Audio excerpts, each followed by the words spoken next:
Hey guys, welcome to Eclipse Education. जैसा कि आपको पता होगा, हमारे चैनल पे कंप्यूटर की एक सीरीज चल रही है जिसके तहत हम लोग कुछ इंपॉर्टेंट एमसीक्यू डिस्कस कर रहे हैं और उसके थियोरेटिकल पार्ट। तो इसमें दो पार्ट है, एक थियोरेटिकल सेक्शन है और दूसरा आपका एमसीक्यू बेस्ड है। तो अभी तक हम लोगों ने दो प्रैक्टिस सेट कर रखा है और ये तीसरा प्रैक्टिस सेट है। आज के वीडियो में हम लोग इसको डिस्कस करेंगे। तो चलिए, ये रहा प्रैक्टिस सेट 3। हम लोग स्टार्ट करते हैं। Question number 1।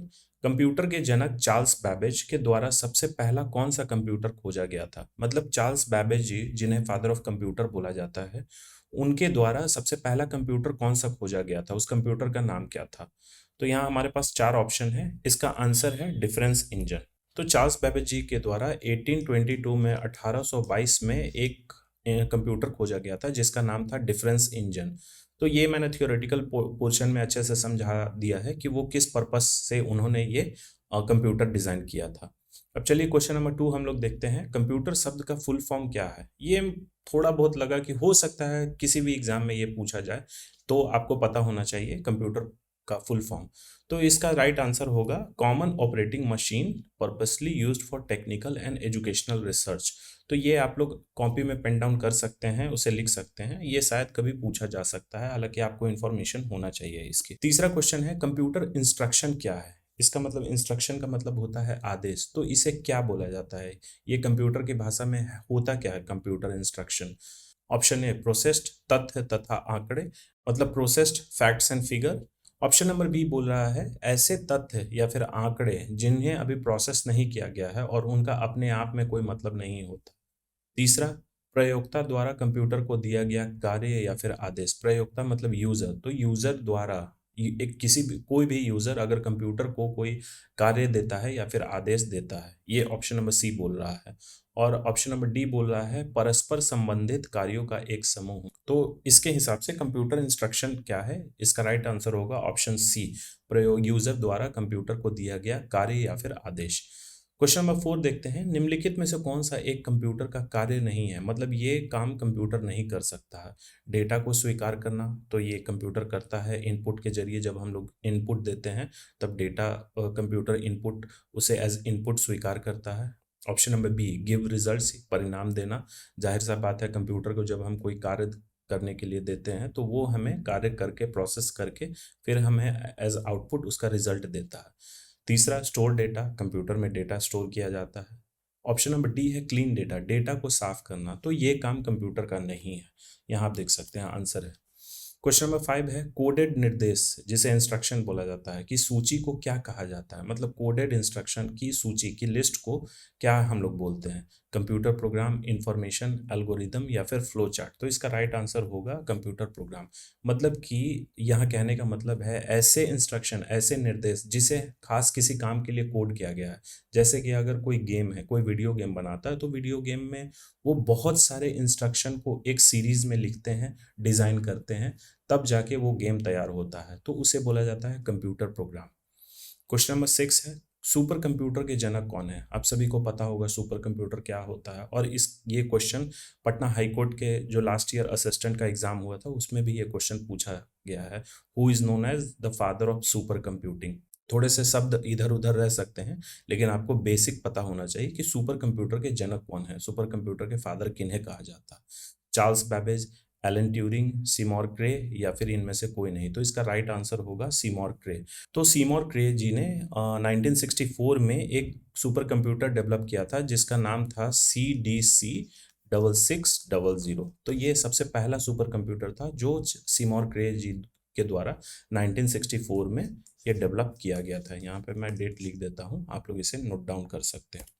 क्वेश्चन नंबर 7 है, निम्नलिखित में से कौन सा कंप्यूटर वीडियो एडिटिंग करने के लिए सबसे उपयोगी है? जैसे बहुत सारे अभी ट्रेंड चल रहे हैं, लोग वीडियो एडिटिंग का काम कर रहे हैं या फिर ग्राफिक डिजाइनिंग का, मैरिज या फिर किसी तरीके का यूट्यूब वीडियो वगैरह। तो वो करने के लिए प्रोफेशनल लेवल पे मैं बोल रहा हूँ, वो करने के लिए सबसे बेस्ट कंप्यूटर कौन सा है? Mini computer, micro computer, work station या फिर मेन फ्रेम। तो इसका राइट आंसर होगा वर्क स्टेशन। क्योंकि आपको पता होगा, मैंने थ्योरी सेक्शन में पढ़ाया था टाइप्स ऑफ कंप्यूटर, जिसमें मैंने डिफरेंट डिफरेंट कंप्यूटर को डिस्कस किया था। Super computer, main frame, mini, micro, फिर आपका डेस्कटॉप कंप्यूटर, ये सब मैंने डिस्कस किया था, और वर्क स्टेशन भी डिस्कस किया था। तो वर्क स्टेशन ऐसे कंप्यूटर होते हैं जो किसी खास काम के लिए, जो प्रोफेशनल काम के लिए, जैसे कि आपका स्टॉक ट्रेडिंग वगैरह हुआ तो उसके लिए वर्क स्टेशन, फिर आपका अगर किसी तरीके का ऑडियो रिकॉर्डिंग या फिर फिल्म मेकिंग जिसमें बहुत हेवी प्रोसेसिंग की ज़रूरत होती है और हेवी ग्राफिक्स की ज़रूरत होती है, तो उसके लिए वर्क स्टेशन डिज़ाइन किया जाता है। क्वेश्चन नंबर 8 हम लोग देखते हैं, इनमें से कौन सा एक पेरिफेरल डिवाइस नहीं है। तो पेरिफेरल डिवाइस भी मैंने पढ़ा रखा है आपको, आप हमारे थ्योरी सेक्शन में जाके देख सकते हैं कि पेरिफेरल डिवाइस क्या होते हैं, किस किस प्रकार के पेरिफेरल डिवाइस होते हैं। तो यहाँ क्वेश्चन पूछ रहा है इनमें से कौन एक पेरिफेरल डिवाइस नहीं है। तो ऑप्शन के अनुसार हम लोग चलते हैं, कीबोर्ड एक पेरिफेरल डिवाइस है, टच स्क्रीन, डिजिटल कैमरा या फिर ऑपरेटिंग सिस्टम। तो ऑपरेटिंग सिस्टम एक पेरिफेरल डिवाइस नहीं है, ये एक सॉफ्टवेयर है। अब क्वेश्चन नंबर 9 हम लोग देखते हैं, कंप्यूटर हार्डवेयर की क्या विशेषताएं हैं। तो अभी रिसेंटली मैंने एक वीडियो अपलोड किया था जिसमें मैंने सॉफ्टवेयर और हार्डवेयर को बहुत अच्छे से आप लोगों को समझाया था। तो अगर अभी तक आप लोगों ने नहीं देखा तो एक बार आप जाके वो वीडियो देख लीजिए। तो यहाँ क्वेश्चन ये बोला है, कंप्यूटर हार्डवेयर की क्या क्या विशेषताएं हैं। Option number A, computer system के भौतिक घटक, यानी कि कंप्यूटर सिस्टम के ऐसे कंपोनेंट जो फिजिकल हैं, जिन्हें देख कहीं रखा जा सकता है, उसे अगर हम लोग रख रहे हैं तो वो जगह ले रहा है, उसका कुछ वजन है। तो ये हो गया कंप्यूटर सिस्टम के physical components. Option number B, इनको छू और देख सकते हैं। ऑप्शन नंबर सी, इन्हें एक स्थान से दूसरे स्थान ले जा सकते हैं। और भी विशेषताएं हैं लेकिन हम लोग ऑप्शन के अकॉर्डिंग देखेंगे। तो ये सारे विशेषताएं हैं एक कंप्यूटर हार्डवेयर की होती है। तो इसका राइट आंसर होगा उपयुक्त सभी। अब क्वेश्चन नंबर 10 हम लोग देखते हैं। यहाँ पूछा जा रहा है, डैश कमांड ऐसा कौन सा कमांड है जो हम लोग विंडो को बंद करने के लिए इस्तेमाल करते हैं। विंडोज ऑपरेटिंग सिस्टम होता है तो उसे हम लोग बंद करने के लिए कोई एक शॉर्टकट की का इस्तेमाल करते हैं जिसे कमांड बोला जाता है। तो वो कौन सा की है, यहाँ ऑप्शन के में हम लोग देखते हैं, Alt+F1, Alt+End, Control+End या फिर Alt+F4। तो इसका राइट आंसर होगा Alt+F4। आप लोग अगर विंडो ऑपरेटिंग सिस्टम यूज़ कर रहे हैं तो उस पर आप लोग Alt और साथ में F4 जो फंक्शन कीज होते हैं उन्हें आप साथ में प्रेस करिएगा तो एक डायलॉग बॉक्स खुल जाएगा। उसमें आपसे पूछा जाएगा कि कंप्यूटर आपको शट डाउन करना है, रीस्टार्ट करना है या फिर स्लीप मोड में, और हाइबरनेट भी ऑप्शन होता है अगर आपने इनेबल कर रखा है उसे। तो ये आपसे पूछा जाता है अगर आप Alt+F4 प्रेस करते हैं विंडोज ऑपरेटिंग सिस्टम पे। क्वेश्चन नंबर 11 देखते हैं, निम्न में से सबसे ज्यादा प्रयोग होने वाला कंप्यूटर ऑपरेटिंग सिस्टम है। मतलब ये क्वेश्चन पूछ रहा है कि सबसे ज्यादा यूज होने वाला कौन सा कंप्यूटर का ऑपरेटिंग सिस्टम है, लाइनक्स, एंड्रॉयड, विंडोज या फिर मैकिन्टॉश। तो यहाँ हम लोगों का आंसर होगा विंडोज, क्योंकि विंडोज बहुत ही ज़्यादा यूज़र फ्रेंडली होता है आपका मैकिन्टॉश भी है। लेकिन मैकिन्टॉश क्या है, वो सिर्फ एप्पल के डिवाइसेस पे ही चलता है, वो विंडोज़ के मशीन पे नहीं चलता, ये सिर्फ एप्पल के ही डिवाइसेस पे चलता है। जो एप्पल के लैपटॉप कंप्यूटर होते हैं उस पर मैकिन्टॉश ऑपरेटिंग सिस्टम इंस्टॉल होता है। एंड्रॉयड आपके स्मार्टफोन में आप लोगों ने देखा तो वो भी एक ऑपरेटिंग सिस्टम है। हालांकि अब तो कुछ कंप्यूटर्स भी ऐसे आ रहे हैं जिनमें एंड्रॉयड ऑपरेटिंग सिस्टम होता है। लाइनक्स जो है ये थोड़ा सा एडवांस्ड ऑपरेटिंग सिस्टम है, ये किसी खास काम के लिए, किसी डिफरेंट काम के लिए डिज़ाइन किया जाता है, तो ये थोड़ा एडवांस लेवल का हो जाता है, तो ये बहुत ज़्यादा यूज़ नहीं होता। तो इसका राइट आंसर होगा विंडोज़। अब क्वेश्चन नंबर 12 हम लोग देखते हैं, विंडोज़ ऑपरेटिंग सिस्टम का सबसे पहला वर्जन कौन सा है इन नीचे दिए गए ऑप्शन में से। तो ऑप्शन हम लोग देखते हैं, Windows NT, Windows X, Windows 1.01 या फिर विंडोज़ 3.0। तो इसका राइट आंसर होगा विंडोज़ 1.01। तो विंडोज़ 1.01 पहला वर्जन है विंडोज़ ऑपरेटिंग सिस्टम का। अभी तो सबसे लेटेस्ट है आपका विंडोज़ 11, ये सबसे लेटेस्ट वर्जन है विंडोज़ 11, और सबसे पहला ये वर्जन है 1.01 जो कि 1985 में रिलीज़ किया गया था। तो ये आप लोग ध्यान रखिएगा। अब चलिए हम लोग नेक्स्ट क्वेश्चन की तरफ बढ़ते हैं। क्वेश्चन नंबर 13 बोला है, ये नंबर सिस्टम से क्वेश्चन है, ऑक्टल नंबर में कितनी संख्याएं होती है। तो नंबर सिस्टम का भी आप लोगों ने वीडियो देख रखा है, जिन्होंने नहीं देखा एक बार मैं बोल रहा हूँ, रिक्वेस्ट कर रहा हूँ, एक बार आप लोग जाके देख लीजिए, आपका थ्योरी सेक्शन बहुत अच्छे से, और ये सब जो न्यूमेरिक ये सब जो आपका MCQ है वो तुरंत सॉल्व हो जाएगा, चाहे किसी भी लेवल के एग्जामिनेशन हो, बहुत आसानी होगी आपको इन सब क्वेश्चन को सॉल्व करने में।